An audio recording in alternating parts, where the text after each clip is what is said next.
የአያታችሁን የድሮ ፎቶ አይታችሁ ቆዳዋ እንዴት ያን ያህል የተረጋጋ ጥርት ያለና በተፈጥሮ የሚያበራ እንደሆነ አስባችሁ ታውቃላችሁ? እሷ የዘመኑ የቆዳ መንከባከቢያ ሬትኖል አልነበራትም። በየቀኑ አዳዲስ የፊት ቅባቶችም አይላኩላትም ነበር። መሳቢያ ውስጥ ውድ የሆኑ ክሬሞችም አልነበሩም። ሆኖም ግን ቆዳዋ ጤናማ፣ ለስላሳና ጠንካራ ነበር። ታዲያ እኛ እየረሳ ነው ያለነው። እሷ ግን የምታውቀው ሚስጥር ምን ይሆን? ምናልባት መልሱ አንድ ታምረኛ ቅባት ውስጥ አልነበረም። ምናልባት የአኗኗር ዘይቤዋ ሊሆን ይችላል። በየቀኑ የምትደጋግማቸው ጥቂት ጸጥ ያሉ ቀላል ልማዶች።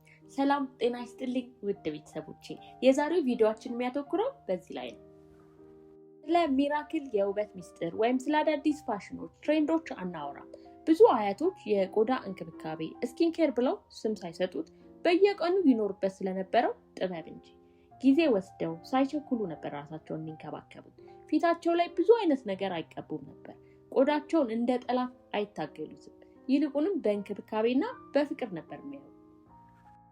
እናም ይህን ቀላል የሚመስል ልዩነት ዋናው ሚስጥር ሊሆን ይችላል። አንደኛ፣ በእርጋታ መታጠብ። ከዋናዎቹ ትምህርቶች አንዱ ቆዳቸውን እንዴት በእርጋታ ይታጠቡት እንደነበር ነው። ዛሬ ላይ አብዛኞቻችን ፊታችንን ስንታጠብ ኃይል እንጠቀማለን።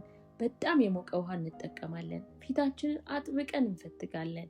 ከዚያም ፊታችን ለምን እንደተኮማተረ፣ እንደደረቀ ወይም ሴንሲቲቭ እንደሆነ እንገረማለን። አያቶቻችን ግን ብዙ ጊዜ የዚህ ተቃራኒ ነበር የሚያደርጉት። ቆዳ መታጠብ እንጂ መቀጣት የለበትም ብለው ያምኑ ነበር። በኃይል መታጠብ የቆዳን ተፈጥሯዊ ልስላሴ እንደሚወስድና ቆዳን እንደሚጎዳ በሚገባ ይረዱት ነበር። ቀላልና በእርጋታ የሚደረግ እጥበት በቂያቸው ነበር። ሁለተኛ፣ እርጥበት ሞይስቸር ወሳኝ ነው። ብዙ አያቶች ደረቅ ቆዳ ልዩ ጥበቃ እንደሚያስፈልገው ይረዱ ነበር። ዘመናዊ ሎሽኖች በመደርደሪያቸው ላይ ባይኖሩም የሚተማመኑባቸው ቀላልና ጠቃሚ የሆኑ ተፈጥሯዊ ነገሮች ነበራቸው። በዓለም ዙሪያ ላይ ያሉ እናቶች ዘይቶችን፣ ቂቤን፣ ማርንና ከእጽዋት የሚዘጋጁ ነገሮችን ይጠቀሙ ነበር። እነሱ 100% ፍጹም የሆነ ቆዳ አልነበረም የሚፈልጉት፣ ልስላሴን ጠብቆ ማቆየት እንጂ። ይህ ሀሳብ ዛሬም ቢሆን በጣም ጠቃሚ ነገር ነው። ምክንያቱም ቆዳችን ቆንጆ እንዲሆን ጦርነት መክፈት አያስፈልገንም። ብዙ ጊዜ የሚያስፈልገው ተገቢ የሆነ እንክብካቤና ድጋፍ ነው። ሶስተኛ፣ ቋሚነት ወይም ኮንሲስተንሲ። አያቶቻችን የተረዱት ሌላው ነገር ቢኖር ቋሚነት ወይም በአንድ ነገር መጽናት ነው።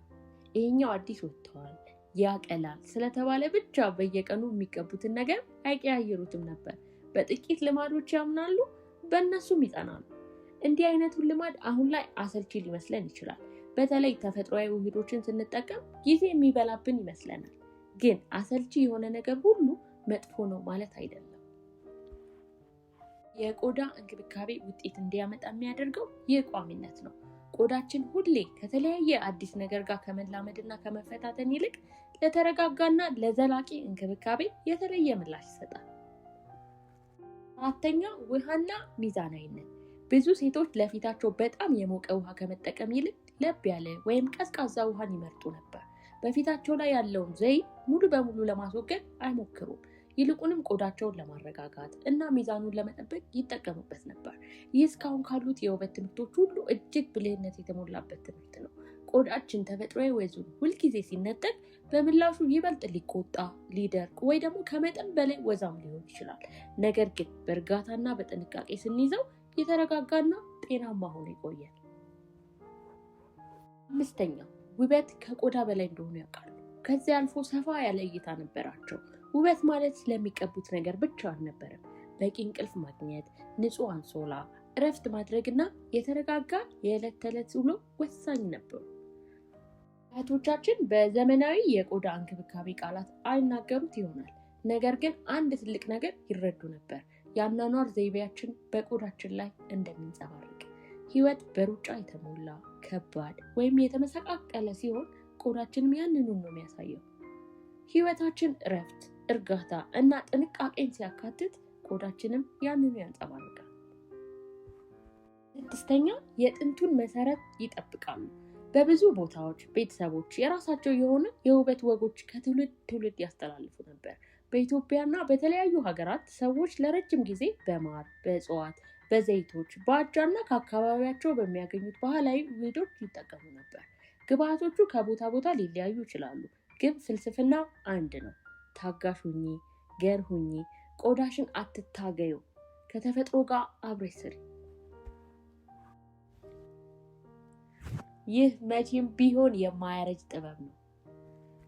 ሰባተኛው ደግሞ ቅድመ ጥንቃቄ ፕሮቴክሽን እንለዋለን። ሌላው ብዙ ጊዜ የማይስተዋለው ልማድ ደግሞ ቆዳን መጠበቅ ነበር። ስለ ዘመናዊ የፀሐይ መከላከያ ባያውቁም ሰዎችን ከፀሐይ መከላከል፣ ተስማሚ ልብስ መልበስ እና አላስፈላጊ የሆኑ የአካባቢ ተጽዕኖዎችን ማስወገድ ምን ያህል ጠቃሚ እንደሆነ ይረዱ ነበር። ከመጠን ያለፈ ፀሐይ ብርሃን ለተለያዩ ነገሮች መጋለጥ በጊዜ ሂደት ቆዳን እንደሚያዳክም ያውቁ ነበር። ጠራራ ፀሐይ በተለይ ከ5 እስከ 9 ሰዓት ባይጓዙ ይመርጣሉ። የግድ ከሆነ ደግሞ ወፍራም ጃንጥላ ይጠቀማሉ። ስለዚህ ውድ ቤተሰቦቼ ብሩህና ማራኪ ቆዳ በአንድ ቅዳሜና እሁድ አይገነባም። ለዓመታት በተደረጉ ቀላልና ጤናማ ምርጫዎች የሚመጣ ነው። እና ምናልባትም ከሁሉ በላይ ትልቁ ትምህርት ይህ ሊሆን ይችላል። አያቶቻችን ታምረኛ የፊት ቅባቶች አልነበራቸውም። የተረጋጋ የህይወት ሪትም ግን ነበራቸው። አዳዲስ ፋሽኖችን አያሳድዱም። በሞከሩትና በጠቀማቸው ነገር አምነዋል። ቆዳቸውን አልታገሉትም፣ ተንከባከቡት እንጂ። ስለዚህ ወደ ኋላ መለስ ብለን የእነሱን ውበት ስናይ ምናልባት እያየን ያለነው ጊዜ ያለፈባቸው ልማዶችን ብቻ አይደለም። ምናልባት የተሻለ መንገድ እያየን ሊሆን ይችላል። ስለዚህ ይበልጥ ቀላል የሆነ መንገድ፣ ይበልጥ ደግሞ ገር የሆነ መንገድ ማለት ነው። ከእናታችሁ ወይም ከአያታችሁ የወረሳችሁት የውበት ምስጢር ካለ እቤት ውስጥ የሚዘጋጅ የፊት መዋቢያ፣ ከእጽዋት የሚሰራ ማጠቢያ፣ የዕለት ተዕለት ልማድ ወይም ትንሽ የቆዳ እንክብካቤ ምክርም ሊሆን ይችላል። ከታች ባለው ኮሜንት ላይ አካፍሉ። ምክንያቱም ጊዜ የማይሽረው የውበት ምስጢር በእናንተ ቤት ታሪክ ውስጥ ተደብቆ ሊኖር ይችላልና ከታች ጻፉልንና አንወያይበት።